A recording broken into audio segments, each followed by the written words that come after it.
LHS हेरौँ यहाँ tan alpha plus pi by 4 minus tan alpha minus pi by 4 equal to 2 sec 2 alpha ल्याउनु पर्ने रहेछ। Start गरौँ एलएचएसबाट। त tan alpha plus pi by 4 minus tan alpha minus pi by 4। अब tan a plus b को फर्मुलामा ल्याउने। tan a plus b को फर्मुला के हुन्छ त tan a plus tan b। त tan a भनेको अल्फा प्लस tan b भनेको tan pi by 4 by 1 minus tan a into tan b। त tan a भने a को ठाउँमा के छ अल्फा छ, त tan अल्फा इन्टु b को ठाउँमा के छ पाई बाई 4 छ, त tan pi by 4 minus tan a minus b को फर्मुला यहाँ ल्याउने। त के भइहाल्छ tan a माइनस b को formula tan a minus tan b। त tan a को ठाउँमा अल्फा रहेछ, b को ठाउँमा पाई 4 रहेको छ, त tan alpha minus tan pi by 4 by 1 plus tan a into tan b। त tan a भनेको tan अल्फा हो यहाँ, अनि b भनेको tan पाई बाई 4। अब tan पाई बाई 4 भनेको कति हुन्छ tan 45 डिग्री। 45 डिग्रीको भ्यालु कति हुन्छ 1, भ्यालु हाल्ने अनि क्यालकुलेसन गर्ने। tan alpha plus 1 by 1 minus tan alpha into tan pi by 4। त tan पाई बाई 4 को भ्यालु 1, त 1 ले tan अल्फाले मल्टिप्लाई गर्दा tan अल्फा नै रहन्छ, tan अल्फा माइनस। अब यहाँ पनि tan alpha minus tan pi by 4 को भ्यालु 1 प्लस tan अल्फा, यहाँ पनि सेम उस्तै tan पाई बाई 4 को भ्यालु 1, 1 ले tan अल्फाले मल्टिप्लाई गर्दाखेरि tan अल्फा नै मागिरहन्छ। अब एलसीएम लिने। एलसीएम लिँदाखेरि के भइहाल्छ, त्यो दुईटै फरक फरक छ, अनलाइक फ्र्याक्सन छ। एलसीएम लिँदाखेरि 1 minus tan alpha into 1 plus tan alpha, यस्तोमा के गर्ने त cross multiplication, this into this र दिस इन्टु दिस। त यो दुईटै सेमै रहेको छ, त के भइहाल्छ tan अल्फा प्लस 1 को होल स्क्वायर माइनस यसको र यसको मल्टिप्लिकेसन, त tan alpha minus 1 into 1 minus tan alpha. अब a प्लस b को होल स्क्वायरमा तोडिदिने, मल्टिप्लिकेसन गर्न सजिलो होस् भनेर स्क्वायरमा राखेको हो। a प्लस b को होल स्क्वायर के हुन्छ a square plus 2ab plus b square. a square भनेको tan square alpha plus 2ab भनेको 2 tan alpha plus b square भनेको 1 को स्क्वायर के हुन्छ 1 नै हुन्छ। अब यसको र यसको मल्टिप्लिकेसन गर्नु, त माइनस tan अल्फा इन्टु 1, त tan अल्फा। अब माइनस माइनस के हुन्छ त माइनस tan अल्फा र माइनस tan अल्फा, त प्लस tan स्क्वायर अल्फा।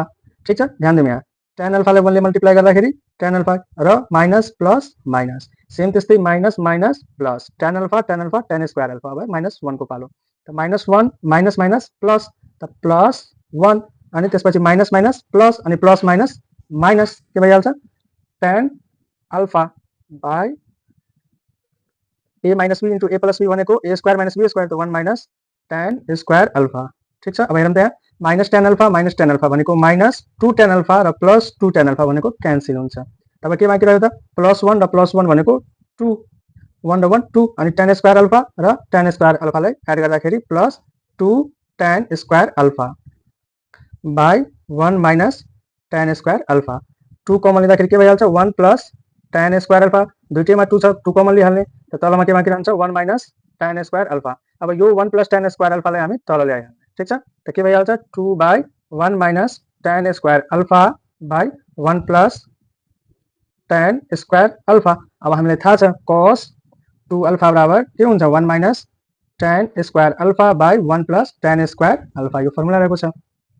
यसको ठाउँमा हामी के लेख्न सक्छौँ त 2 बाई cos 2 अल्फा, र यसलाई हामी 2 इन्टु 1 बाई cos 2 अल्फा, अनि 1 बाई cos भनेको सेक हुन्छ, यसलाई हामी 2 सेक 2 अल्फा लेख्छौँ। यही हाम्रो के रहेको छ त आरएचएस रहेको छ, proved.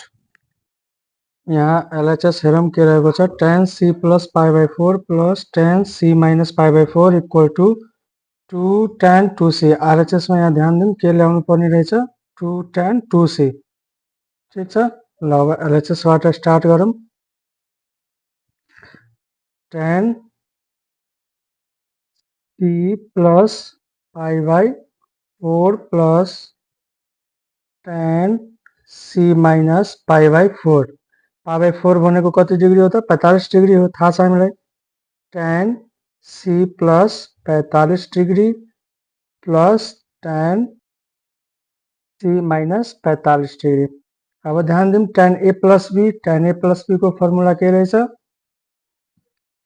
tan a plus tan b by 1 minus tan a into tan b, यो फर्मुला याद राख्ने। ठिक छ, त्यस्तै tan a माइनस b को के फर्मुला रहेको छ tan a minus tan b by 1 plus tan a into tan b, यो दुईवटा फर्मुला हामी यहाँ युज गर्ने।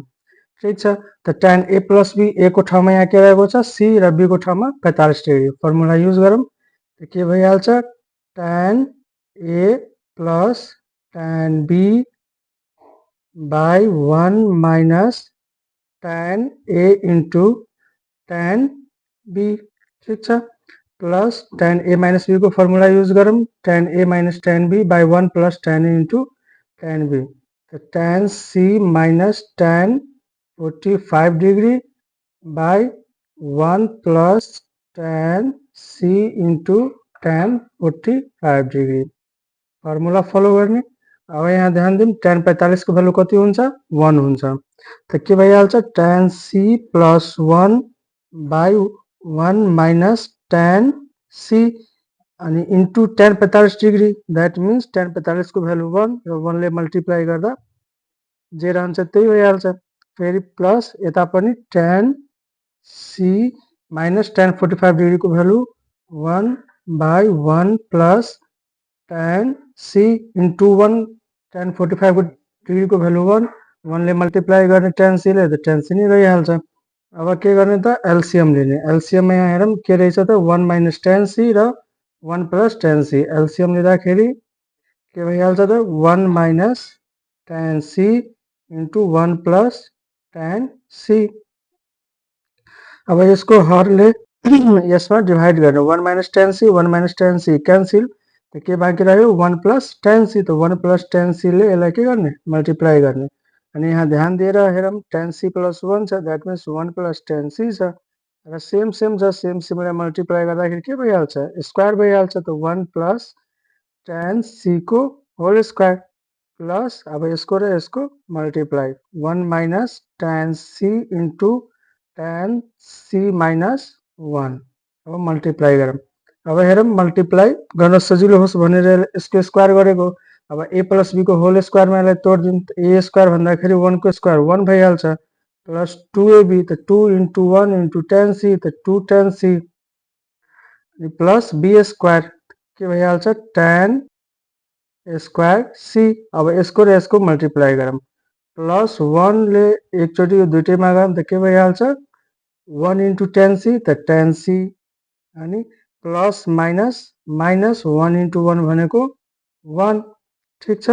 त्यसपछि फेरि अब माइनस tan c र plus tan c, plus minus minus minus plus minus, त tan c into tan c के भइहाल्छ tan स्क्वायर c अनि माइनस माइनस प्लस के भइहाल्छ tan c बाई अब 1 minus tan c र 1 plus tan c, that means a minus b into a plus b भनेको के हो त a square minus b square, तो 1 minus tan स्क्वायर के भइहाल्छ c, ठीक छ। अब ध्यान दिउँ यहाँ प्लस 1 र माइनस 1 क्यान्सिल, 2 tan c अनि 1 tan c tan c, 1 2 र 2 भनेको 4 tan c भयो र प्लस tan स्क्वायर c र minus tan square c cancel, तो के बाँकी रह्यो 4 tan c by 1 minus tan square c। यसलाई हामी के लेख्न सक्छौँ त 4 लाई 2 into 2 लेख्न सक्छौँ, 2 tan c by 1 minus tan square c। अब ध्यान दिउँ हामीसँग के फर्मुला छ त tan 2a को 2 tan a by 1 minus tan square a छ। यहाँ ध्यान दिउँ त के रहेको छ 2 tan c by 1 minus tan square c, that means यतिको ठाउँमा हामी फर्मुला युज गरेर के लेख्न सक्छौँ 2 tan 2c, किनभने tan 2a को फर्मुला के हुन्छ 2 tan a by 1 minus tan square a, अनि यहाँ एङ्गलमा a छ अनि यहाँ एङ्गलमा c छ, त्यही भएर यहाँ एङ्गलमा हामीले के लेखेको c लेखेको, त्यही भएर 2 tan c by 1 minus tan square c भनेको 2 tan c, यही हाम्रो के रहेको छ RHS रहेको छ अनि this was to be proved. यहाँ एलएचएस हेरौँ के रहेको छ tan pi by 4 plus p equal to cos 2b by 1 minus sin 2b।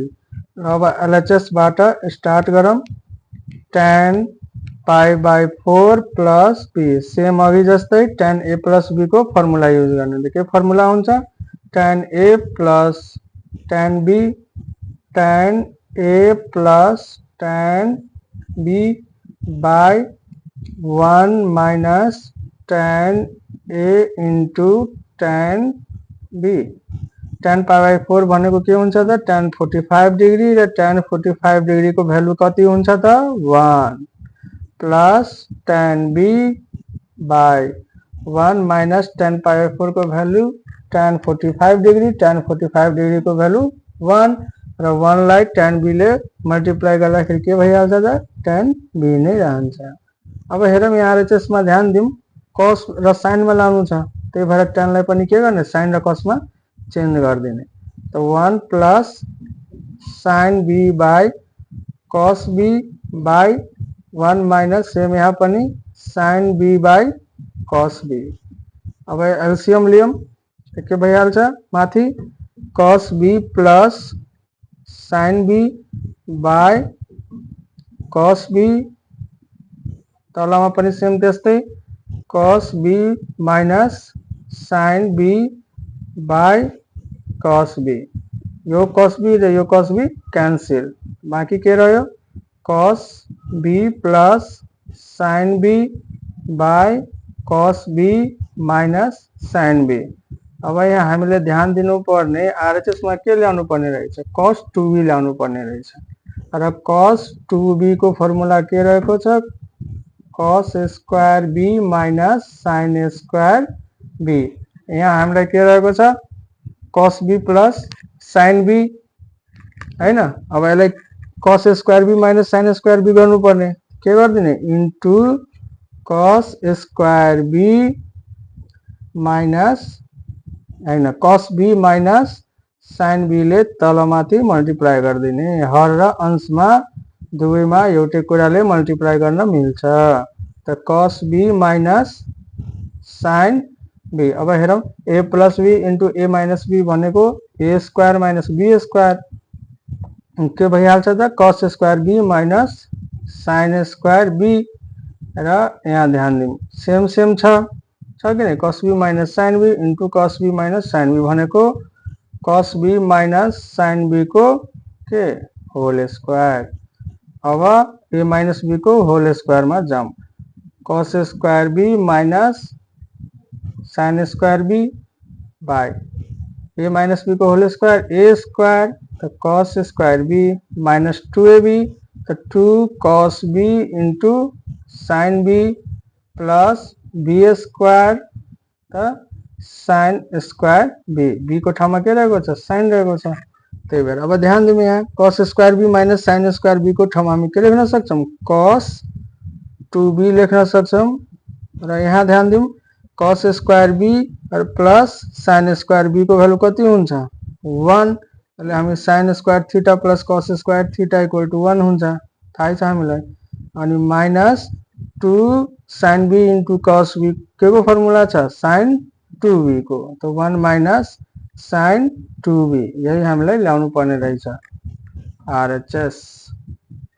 Proved. यहाँ LHS में ध्यान दिउँ के रहेको छ 1 minus tan square pi by 4 minus theta by 1 plus tan square pi by 4 minus theta equal to sin 2 थीटा। LHS में अब जाऊँ हामी LHS 1 minus tan square pi by 4 minus theta by 1 plus tan square pi by 4 minus theta. यहाँ ध्यान दिउँ angle में दुवै ठाउँमा सेमै रहेछ अनि हामीले के पढेका छौं cos 2 थीटा बराबर के हुन्छ त 1 minus tan square theta by 1 plus tan square theta. त्यसको ठाउँमा हामी के लेख्न सक्छौं cos 2 इन्टु थीटा को ठाउँमा के रहेको छ पाई बाई 4 माइनस थीटा। अब 2 ले के गर्ने मल्टिप्लाई गर्ने भित्र cos 2 into pie by 4 minus 2 ले थीटा ले मल्टिप्लाई गर्दाखेरि 2 थीटा तो 2 2 जा 4 के भयो त cos pi by 2 minus 2 theta. 9 class में पढेको हामीले cos 90 degree minus theta equal to के त sin थीटा तो sin अनि एंगल में के रहेको छ यहाँ 2 थीटा रहेको छ त्यही भएर यहाँ के हुन्छ 2 थीटा हुन्छ यही हाम्रो RHS छ प्रूव्ड।